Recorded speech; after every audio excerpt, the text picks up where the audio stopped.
बिस्मिल्लाहिर्रहमानिर्रहीम। अस्सलाम वालेकुम नाज़रीन, मैं हूं आपका होस्ट अहमद फवाद। आज तारीख है 24 नवंबर और दिन है मंडे का। 3-4 बड़ी इंपॉर्टेंट खबरें जी आज की व्लॉग में आपके साथ शेयर करूंगा। पहली बड़ी ब्रेकिंग न्यूज़ तो ये है कि इन ज़िमनी इंतखाबात में जो फॉर्म 47 के जरिए नताइज सामने आए हैं, नून लीग को सारी नशिस्तें दी गई हैं। एक चीज़ तो कन्फर्म हो गई है कि जो ताकतवर हल्के हैं ना, वो खुद फरेबी का शिकार हैं और यही खुद फरेबी उन्हें डबोएगी। कुछ एक्सक्लूसिव डिटेल इस हवाले से मैं आपसे शेयर करूंगा जी कि इन ज़िमनी इंतखाबात में मुस्लिम लीग नून को मजीद जो नशिस्तें दी गई हैं, इसके पीछे जो मकसद है वो है पीपल्स पार्टी को भी अब साइड पर करना, क्योंकि अब नून लीग के पास सादा अक्सरियत आ गई है पार्लियामेंट में। पहले मखसूस नशिस्तें और अब ज़िमनी इलेक्शन वाली भी नशिस्तें, अब पीपल्स पार्टी की भी जरूरत नहीं है। तो मौलाना फजल रहमान को जैसा मखसूस नशिस्तें देकर और अब उनको फारिग किया गया और अब पीपल्स पार्टी को जो है वो हटाया जाएगा। और इसके बाद जो नंबर है ना, जो प्लान है इस वक्त ताकतवर हल्कों का, आपको जो मैं शेयर करूंगा जी, 2026 के एंड तक नून लीग के साथ भी इसी तरह से मुकम्मल फारिग किया जाएगा और नए जो इंतखाबात हैं वो करवाए जाएंगे और मोहसिन नकवी टाइप कोई जो नई हुकूमत है जी माफ कीजिएगा, वो लाई जाएगी। लेकिन इस सारे के सारे प्लान में एक बड़ी रुकावट है, वो है इमरान खान साहब और इमरान खान साहब के खिलाड़ी। और सुहेल आफरीदी जो हैं, उन्होंने एक बड़ी इंपॉर्टेंट स्टेटमेंट दे दी है। दिसंबर में वो कुछ बड़ा करने जा रहे हैं। क्या बड़ा करने जा रहे हैं, इस पर भी कुछ एक्सक्लूसिव डिटेल्स हैं जी, वो भी आपके साथ में शेयर करूंगा। साथ साथ आपको ये भी बताऊंगा जी कि 28वीं तरमीम के अंदर जो है वो कैसे पीपल्स पार्टी को भी फारग किया जाएगा और नून लीग को भी फारग किया जाएगा। जाहिर सी बात है, कोई मंतक कोई दलील तो होगी ना इसकी, वो आपके साथ शेयर करूंगा।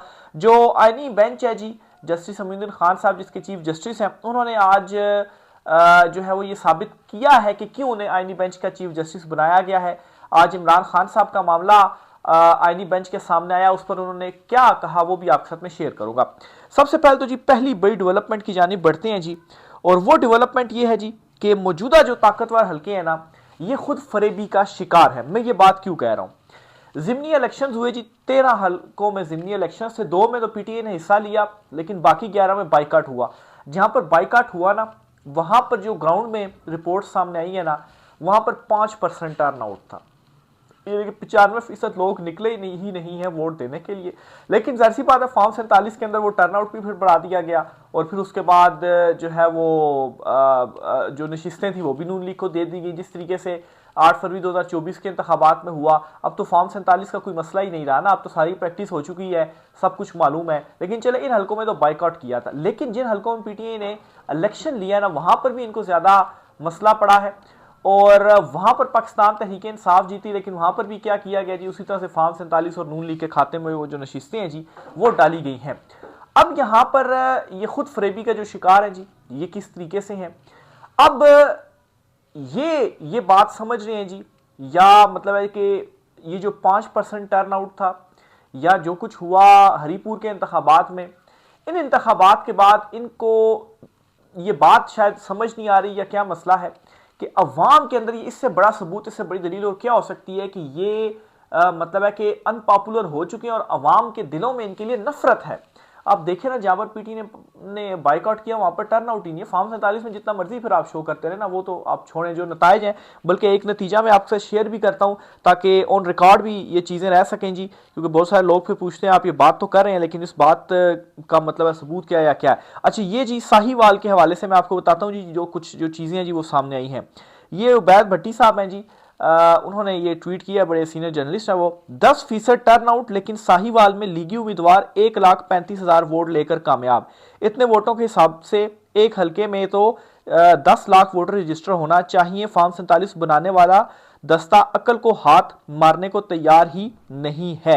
यानी कि आप देखें, जहां पर 10% टर्नआउट हो वहां पर जो है वो 1.5 लाख के करीब जो वोट है वो कैसे पढ़ सकते हैं। तो ये दास्तानें हैं जी जो कि मजीद भी सामने आएंगी। एक एग्जांपल के तौर पर मैंने आपके सामने जो है वो चीज़ रखी ताकि ऑन रिकॉर्ड जो है वो ये रहे।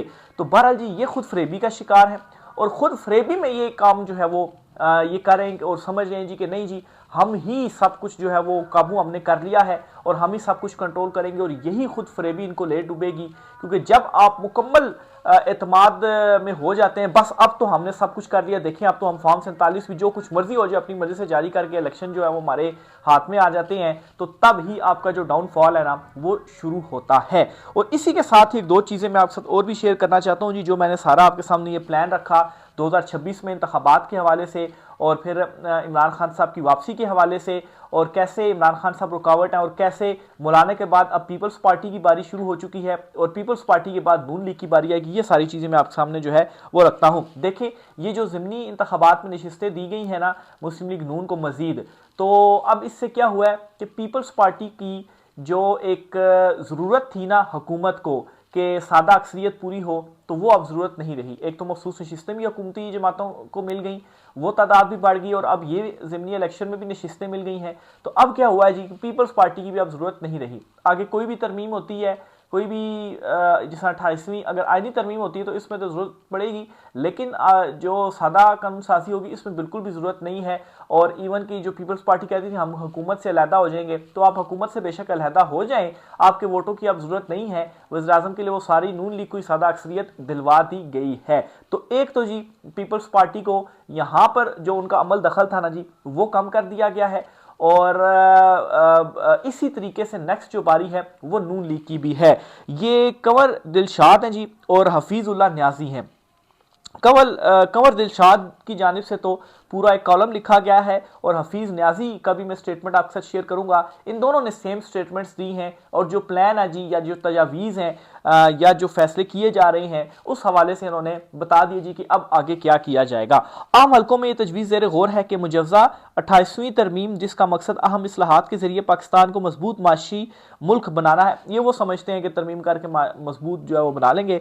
बहरहाल के बाद साल 2026 के आखिर में असर नो इलेक्शन करा दिए जाएं। ये भी वाजे रहे कि आइंदा इलेक्शन में मुल्क की कई अहम सियासी शख्सियात मंजर से यकसर गायब हो जाएंगी। तो एक तो ये बात करें जी 2026 के आखिर में खुद इलेक्शन हो जाए और बहुत सारी अहम शख्सियात मंजर से गायब हो जाएंगी।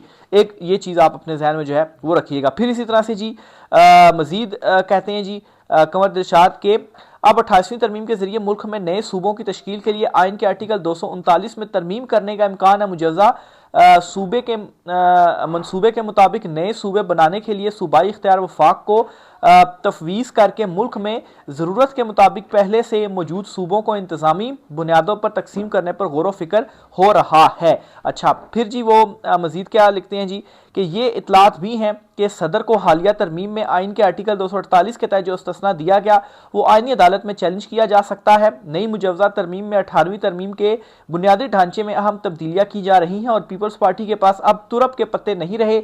अगर वह इत्तेहादी हुकूमत से अलहदा होती है तो हुकूमत पर किसी किस्म का असर नहीं पड़ेगा। पीपल्स पार्टी न सिर्फ सूबों में अपने गवर्नर से महरूम हो जाएगी बल्कि पार्टी के अंदर से कोई पार्लियामेंटेरियन ग्रुप भी सामने आ सकता है। तो ये जी पीपल्स पार्टी के साथ किया जा रहा है, और पीपल्स पार्टी ने अगर मजीद कुछ सामने रखा ना कि ये हमें लो दो की पॉलिसी के ऊपर चलो, तो फिर आपके अंदर से पार्लियामेंटेरियन ग्रुप भी आ जाएगा, और पीपल्स पार्टी जो है वो भी जिस तरीके से मौलाना फजल रहमान के साथ किया गया वो तो खामोश हो गया ना। मखसूस नशिस्तें उनको मिल गई, अवाम में तो अनपॉपुलर वो हो गए हुए हैं, ठीक है, अवाम ने उनको अब नहीं पूछना है। और दूसरी तरफ जी ताकतवर हल्कों ने भी दूध से मक्खी की तरह जो है वो निकाल कर बाहर फेंक दिया, और अब पीपल्स पार्टी के साथ भी यही हो रहा है, और इसके बाद नून लीग के साथ भी यही होगा। और अगर नून लीग इसी तनख्वाह के ऊपर ही काम अपना जारी रखती है और किसी किस्म की भी कोई डिमांड नहीं रखती, तो हो सकता है कि इन्हीं को ही कंटिन्यू कराया जाए, अगली मरतबा 2/3 अक्सरियत फॉर्म 47 के जरिए दे दी जाए, और नहीं तो फिर Mohsin Naqvi and company type जो होंगे जी उनको लाकर बिठा दिया जाएगा, और जो नए सूबे बनाए जाएंगे और उसमें जाहिर सी बात है 18वीं तरमीम के अंदर जो तब्दीलियां की जाएंगी उसे वापस लिया जाएगा, वफाक के पास इख्तियारात आ जाएंगे।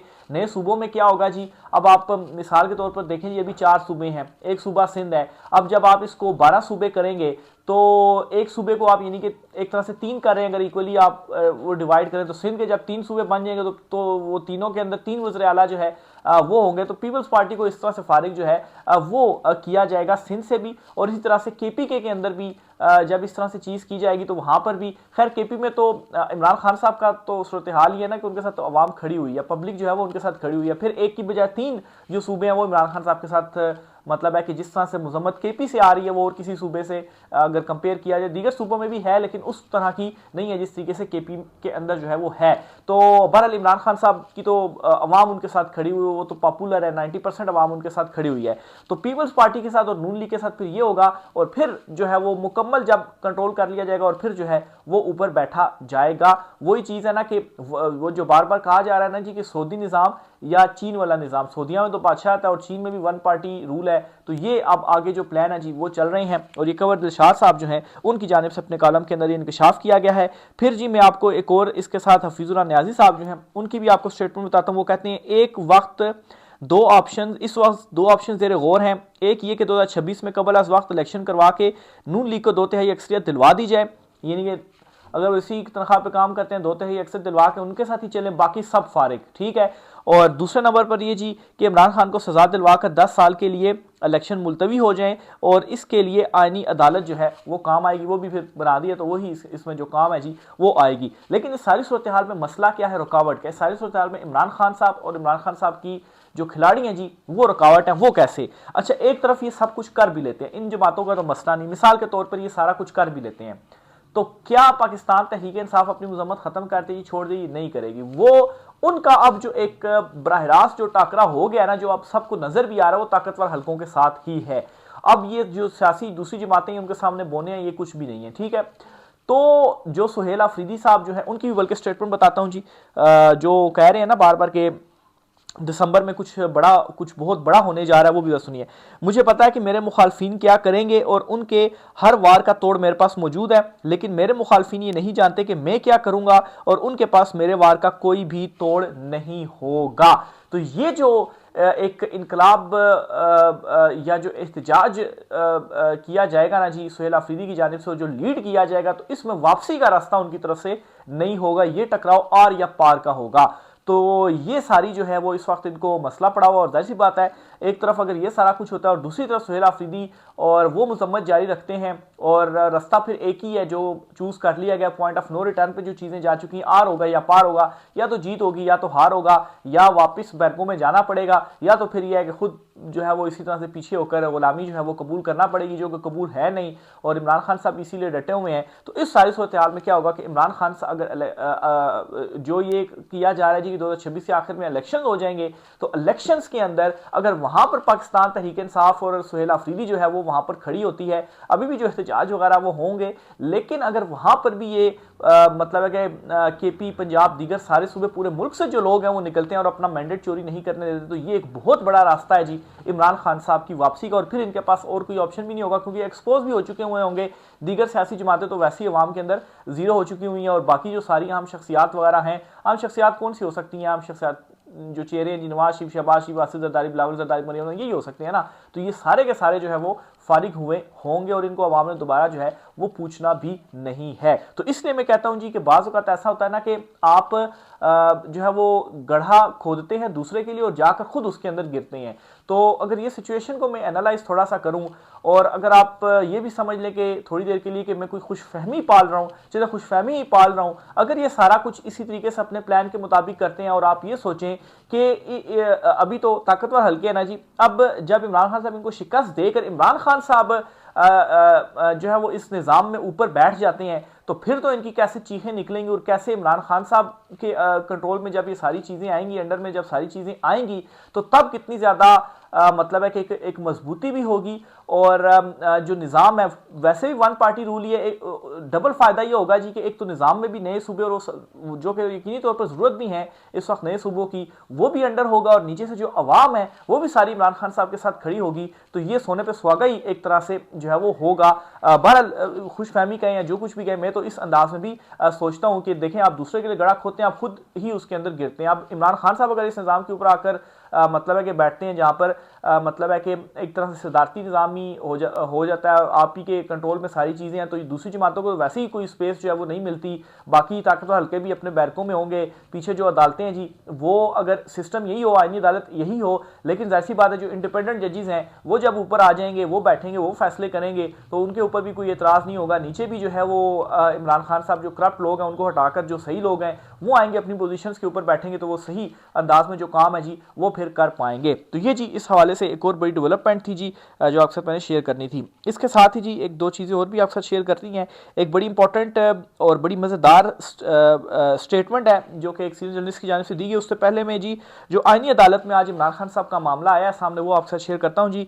बेसिकली जी वफाकी आईनी अदालत के सामने ट्रांसफर जजिस के केस की जो अपील थी उसकी समाअत हो रही थी और उसमें इमरान खान साहब की भी गालबन दरख्वास्त थी और उनके भी जो वकील थे वो इसमें पेश हुए और उनके वकील ने ये कहा जी कि इमरान खान साहब से हिदायत लेनी है, हमने दरख्वास्त दी हुई है तो हमारी जो मुलाकात है वो करवाई जाए। तो आईनी अदालत का बेंच जो है वो ये कहता है और जो चीफ जस्टिस हैं वो ये कहते हैं जी कि जिस कोर्ट ने इन्हें जेल भेजा है आप उनके पास जाएँ, हमारा उनसे कोई लेना देना नहीं है। हम कैसे इजाज़त दे दें जी कि आप मुलाकात जो है वो करें और दरख्वास्त मुस्तरद कर दी कि हमको ये डेरा जेल हुकाम को इजाज़त जो है जो अहकामात है या हिदायत है वो नहीं देंगे। अब आप देखें ना कि इमरान खान साहब का वकील है वो पेश हो रहा है अदालत के सामने, वो कह रहे जी कि इमरान खान साहब से हिदायत लेनी है, वो मेरे क्लाइंट है, दरख्वास्त है, केस समाअत के लिए मुकर्रर हुआ है तो देनी चाहिए असूली तौर पर भी, आईनी तौर पर भी, कानूनी तौर पर भी। लेकिन वो कह रहे हैं जी हमारा इससे कोई लेना देना नहीं है, जाएँ जिस अदालत ने सजा दी उनके पास जाएँ। तो क्या है जी उनको भी पता है कि हमने अगर हिदायत या हुक्म दे भी दिया तो आगे जाकर कौन सा उसके ऊपर इम्प्लीमेंट होना है।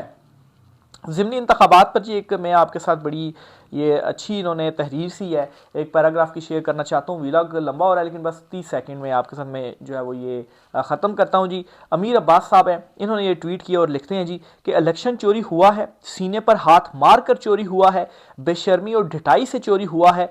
पीटीआई के अरकान को इंतकामी मुकदमात में नाअहल करने का सिलसिला शुरू ही इसलिए किया गया था कि इन नशिस्तों पर ज़िमनी इंतखाबात करवा कर नून लीग को रियासत की वफादारी का भरपूर सिला भी दिया जाए और पार्लियामेंट को और मजबूती से कंट्रोल भी किया जा सके, क्योंकि नून लीग तो निज़ाम की सहूलतकारी का गैर मशरूत मुआहदा कर चुकी है। ये मुआहदा यहाँ तक जा चुका है कि अगर रियासत नून लीग को कायनात का कोई नामुमकिन काम करने का भी कहे तो नून लीग बगैर सोचे 2 कदम आगे जाकर करने को तैयार हो जाएगी।